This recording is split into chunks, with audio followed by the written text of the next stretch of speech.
Welcome to BODS Mayhem Hour, your source for all hard rock, heavy metal, new metal, alternative, punk, horror punk, hardcore, rock, and all local bands, with your host, John the Bod, a.k.a. the Bodfather. Hi, we're the Damed, and you're listening to BODS Mayhem Hour. Woo! Yeah! Rock on!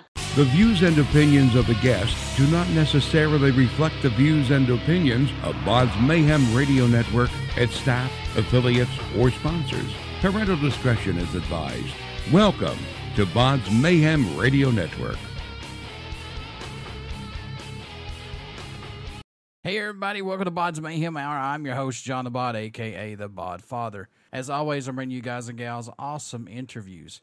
Today, it's an honor and a privilege to have vocalist and guitarist Hellskiss, drummer Watts, and bassist and vocals Suze of The Damed. The Damed have released their new self-titled album, which is out now, and we're going to be talking to them about that. So, welcome to the show. Great, thank you for that intro. Good. How's it been working with Altitude Publicity Group? My buddy Groovy, how's it been working with these folks? Yeah, I've worked with Groovy before with my band Battle Pussy and Daenerys and the Targaryens, and he's he's an amazing guy, and he's all for this femme punk revolution. Like, he's all about it. And so we become pretty close, just kind of talking about that mission. So with this project, it was almost kind of a no-brainer. He was like, "Do you guys want to work together?" And so he's been awesome. Yeah, he seems like a great guy, and I've heard really many nice things that Suze has had to say, and just getting good results with bands, and really actually cares about the bands. So I'm very happy as well to be working with him. Being a three-piece band, does this just fit for you all versus adding more members, or how do you like this? Definitely, because we're very hard to schedule with. And if we added more members, it would make it more difficult. No, but all in seriousness, I feel like the music is just powerful as a three-piece, and there's also a vulnerability to it, which is definitely in our music. Heather also likes to lay down on the floor and do weird stuff during our shows, so if we added more people, they would probably get hurt. This is a very true fact. We definitely like a power trio. Shit. Yeah, Watts' drum set knows all about it. Yeah.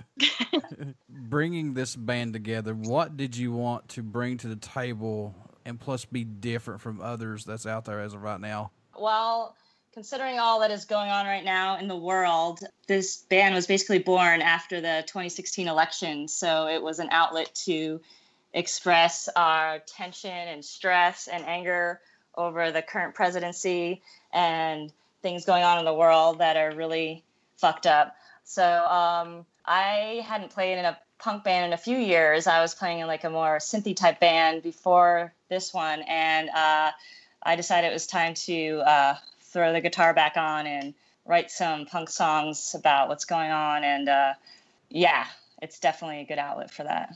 Watts, do you like punk music? You're so quiet. It's like you fell off. I love punk music. We're living in a world now, if you look at somebody the wrong way or give them a high five, it's like, oh, you hurt my feelings, or that I don't like that, stop that. That's going to be took out of the Constitution or whatever. Things have gotten so beyond, I can't even talk straight.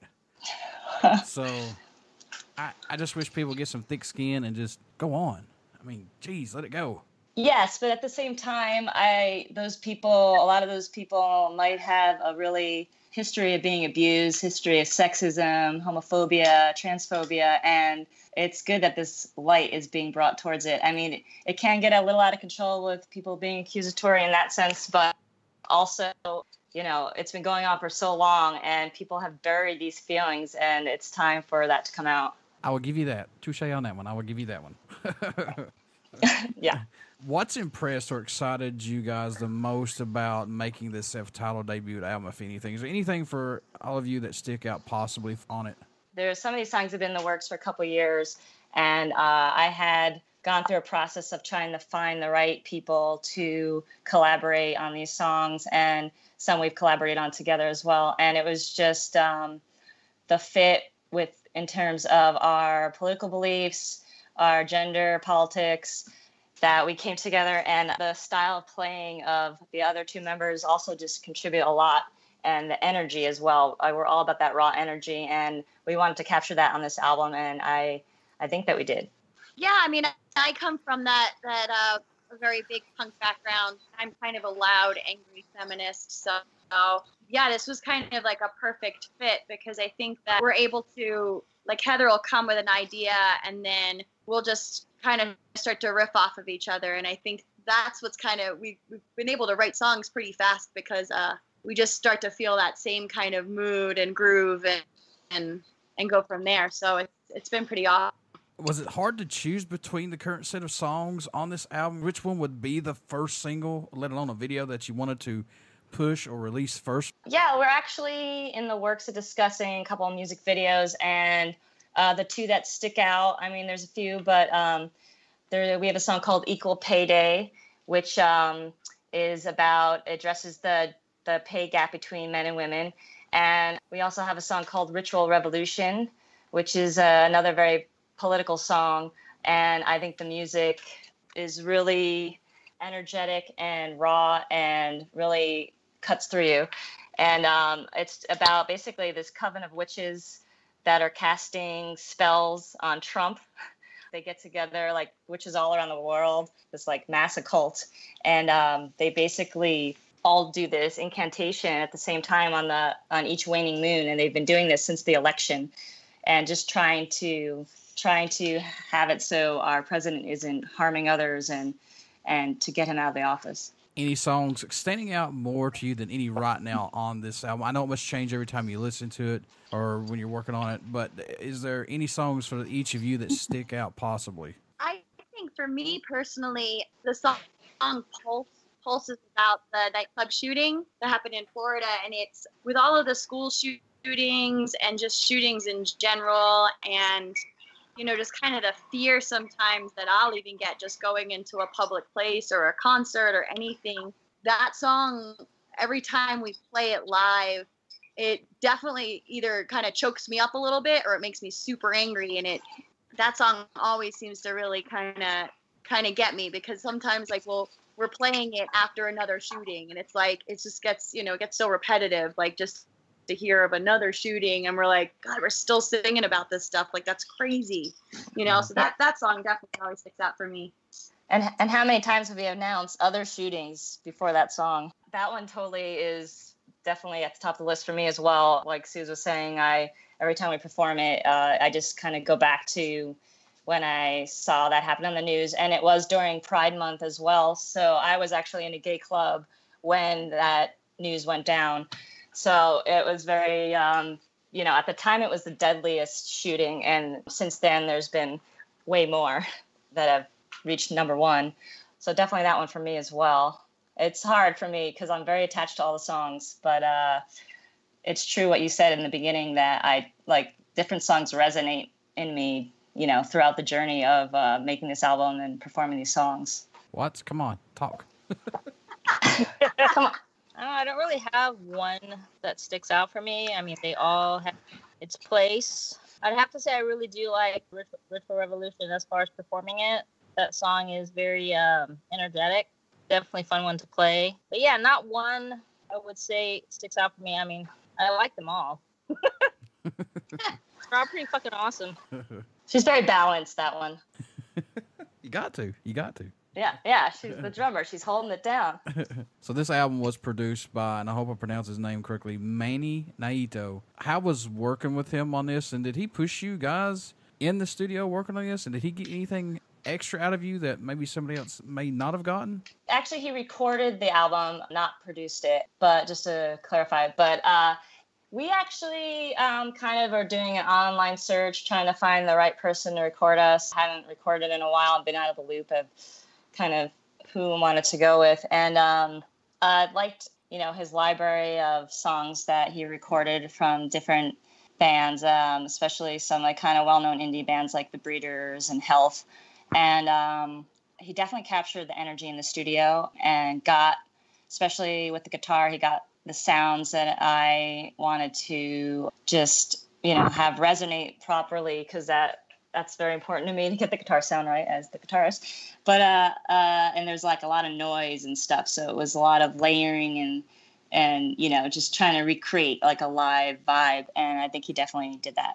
And John, we also went in there with such a focus of exactly what we wanted. So we definitely directed it in that way, almost kind of Heather producing it as we were going of, okay, we need to do this or that. But it was nice to work with somebody that was open to that and didn't kind of, try to talk us out of it, which was good. Let us have our freedom for sure. Yeah.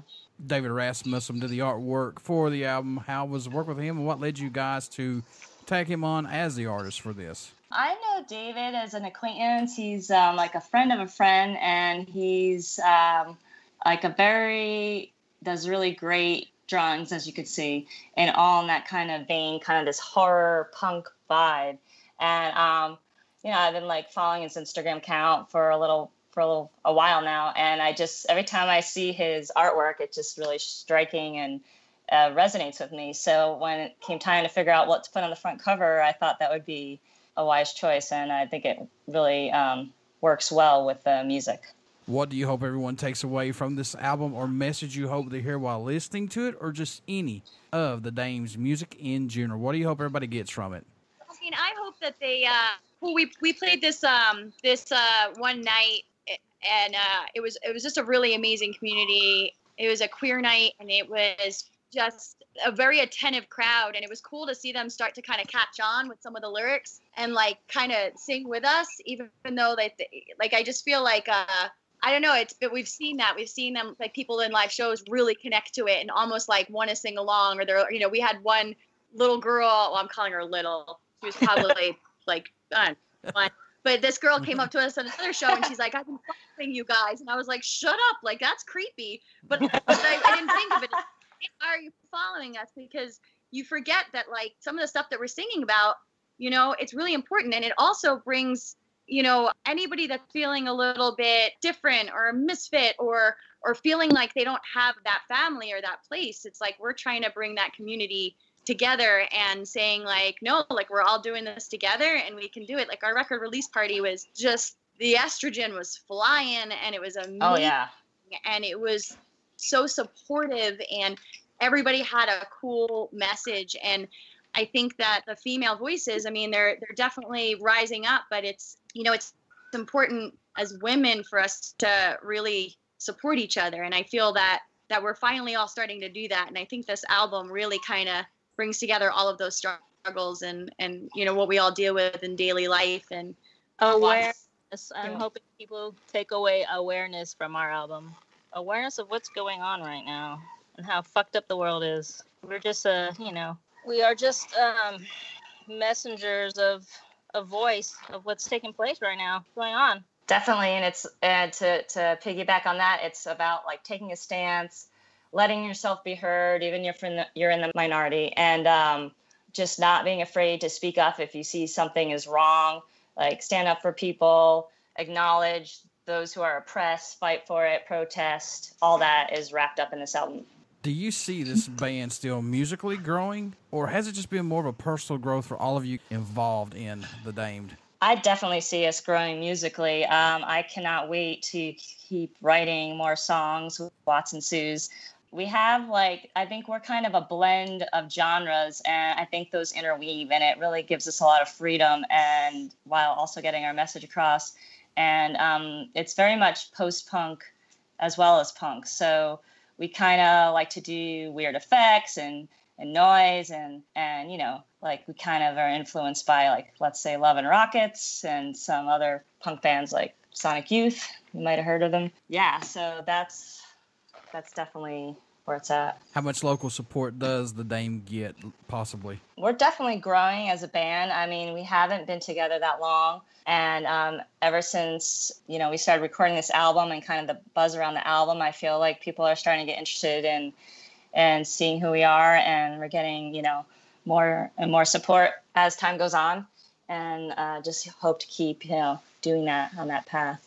When you guys are coming into the recording studio, do you do anything differently during the writing and recording process? I know this is two different concepts, maybe to help keep your mind fresh and open, to not get bored with the music, to not get stale? Do you do anything that helps you all out, possibly? I mean, I feel like some really cool songs, like the song Ritual Revolution, that definitely started with us just fucking around and like coming up with fun riffs and building from that. And we have tons and tons of recorded jams and potential ideas, and like Heather was saying, it's like it's different genres where, you know, all of a sudden it's like a slow kind of blues kind of thing, and then it goes into ska, and then it goes into like garage. And so I don't know if there's like an actual, you know, like we've got a big plan or anything. I think it's just vibing off of how our day was, you know, and sometimes just as soon as you get together, it just feels so good to like earplugs in and just how it comes out of that, you know? Definitely. Yeah, I just feel like I feel the same as Suze in that sense of just playing off each other's energy, and the release is kind of very, very therapeutic for me. Writing and recording and performing, they all provide a different release. But when we go into the studio for this album, we pretty much tried to do everything as we would do live. There wasn't like a lot of overdubs or anything like that. Like, it was really just trying to capture the energy. It was pretty raw. Yeah, definitely raw, and definitely like just didn't want to take away from that. So we didn't want to overproduce it or anything. Like going forward, I love production, and I definitely like adding more textures. We did that with the guitar for sure. There's like some overdubs of guitar noise and swirling chorus, delay, fun, and stuff like that. So there's that sort of thing. But yeah, we try to really just capture that live vibe.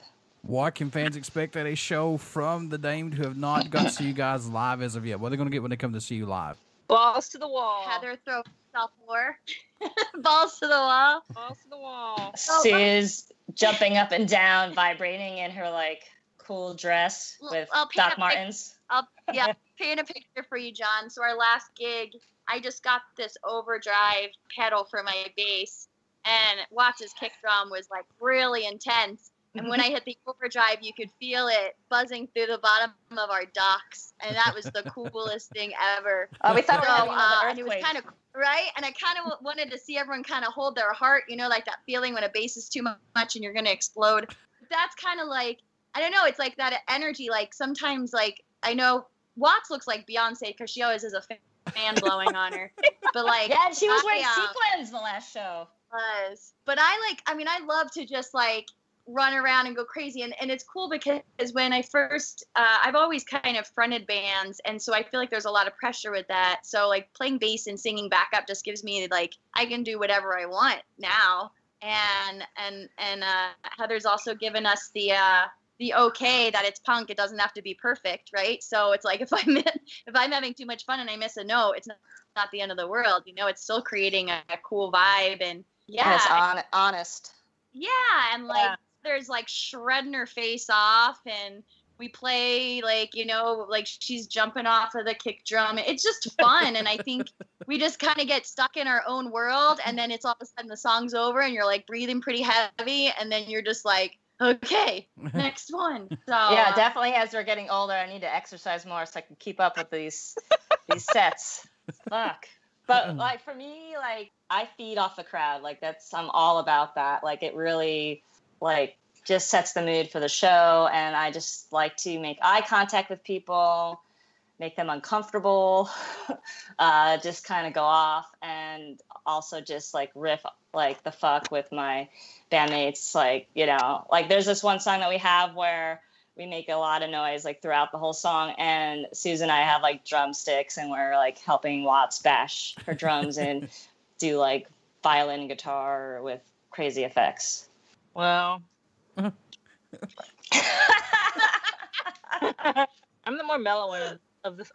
Can you tell? For sure. I could see her doing a live interview. Her just nodding her head and everything. Yeah, pretty much. Yeah, I know Watts. Yeah, she's the crazy raucous one. Yeah, it all comes out on the stage. That's the thing about Watts. Like, she's all chill, and then she just saves it, like all her demons, and they just all kind of run around the stage with little pitchforks. all the fans in there. We're living in a digital era of recording albums to get music out quicker, and plus now we've got social media to reach out to more folks. Do you guys like this that we're in right now, or no? Yes and no. I like that it's easier to get your music out there and for more people to hear it, like, globally. You know, you don't have to rely on just like old school press kits to, you know, get your sound out there to like specific magazines and radio stations. There's like a whole other library now. However, I also feel that it can be like there's just so much going on and it's so hard to grab people's attention and get them to have that personal interaction. So it can be harder to draw people in that way if they don't know you already. So I have mixed feelings, but I think it's, you know, pros and cons. What made each of you want to become a musician? What was that spark for you? Well, I've always been a really annoying person when it comes to music. I grew up with I was like that kid that would like sing everything I was saying and be told to shut up by teachers. Or I used to put thumbtacks on the bottom of my shoes and like make noise going down the hallway. That I've always just been like really into noise, and I grew up listening to a lot of punk and reggae. My dad had a huge vinyl collection. He was like obsessed with The Who. So like I grew up like every Sunday my dad would put on a new record, and I just like, it's just always been a part of my life. And I remember being so bummed out because my brother got to play electric guitar and I was studying violin and piano. I was like, ugh. Piano's cool. It is, but now yeah, it is. I get it. Like, so, like, I started kind of, I didn't know it was, as a female, it just didn't seem like that was the instrument that I was supposed to be playing. And it wasn't until I was probably about 20, and I met this guy who was a musician and a guitar player, and we're still really good friends. And he was like, "You want to borrow one of my guitars?" And all of a sudden, I was like, oh my God, I can make so much use of this. And it's like always just been like that for me. And I mean, I have so many different instruments. Like I kind of am like that weirdo if I see like a flea market and there's like somebody saying that, I don't know, like this pot and pan and this flashlight are an instrument. I'm like, play it for me. Like I want it. Like I just like to make a lot of noise. So I think it's just something that gets ingrained in you, right? Like the way like music vibrates your body. So, but I'm just kind of weird like that. Girls? That makes perfect sense to me, what you just said. I can relate to that. I was given a guitar in 6th grade for Christmas, so now I believe in Jesus. No. I really want to learn to play electric guitar. My grandmother actually bought me one. I was taking piano lessons, and I took lessons for like a year with this really cool hippie guy and learned like Tom Petty, and like I actually played my first like big song I played on the guitar that I learned on the guitar was Sweet Child of Mine by GNR. And nice. What else? There's some good ones. There's some good ones in there. Aerosmith. I don't know. There's a few. But anyway, I don't know. I always felt the need. I'm just a huge music lover in general of songs and albums and everything about it. And so I'm a kind of a music geek, and I just listen to so much music, and it just made me want to do it myself. And then as I got older, it was a really good outlet for me to release my, anger and thoughts and angst or whatever, especially when I was younger. I've been playing in, these kind of riot girl punk types of bands for quite some time. I just had like a little break before I got back into this one. So yeah, it felt like a necessity to play music, and the riot girl movement totally gave me the courage to form my own band. Is there a country that stands out or shocks you that the Dame gets support from, or your music gets played in that area? Well, our music is kind of new to the internet, and it's just starting to get out there. So it's pretty local right now, but we are on Spotify, and I see there's actually someone contacted us from Israel and wanted to put out an EP of us. And also we had some listens in Chile and Indonesia and Mexico. I don't know what it means, but that's cool that it's getting out there. Yeah, that's awesome. And my sister lives in New Zealand, and she listened to the record twice. So must be good then. Somebody That's awesome. That's really awesome. Branching out from here, reaching out to overseas, to me, that's a goal a band should have, honestly. Definitely. Yeah. How can folks stay in touch with you, buy your merchandise, tour dates, things like that, this new album? How can folks do that? It's pretty much everywhere on iTunes, Amazon Music, Spotify, like I mentioned. You can find all outlets at The Damed Band, pretty much everywhere, Facebook, Instagram, all those good things, Bandcamp, YouTube. I think that's enough. Yeah. Local supermarket, under your bed. And at our live shows. We have CDs. Before I let you go, would you care to do a promo for the show? Sure.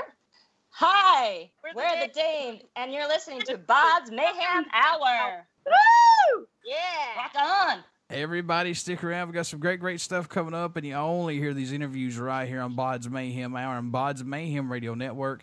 Please go and check out our Facebook page. It has our podcast link plus our YouTube link. Please like and subscribe the BODS Mayhem Hour YouTube page because we got some awesome stuff coming up. And also check out our podcast link as well, and plus our Twitch link also.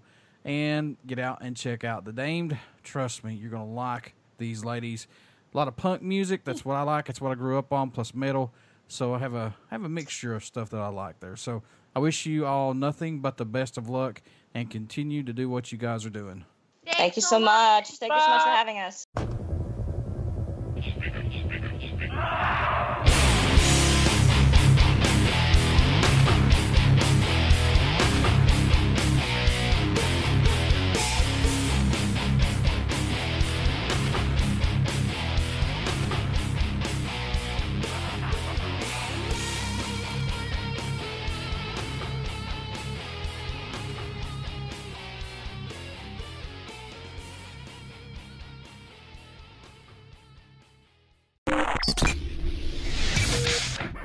You're listening to BODS Mayhem Hour. Follow us on Facebook, Twitter, and Instagram.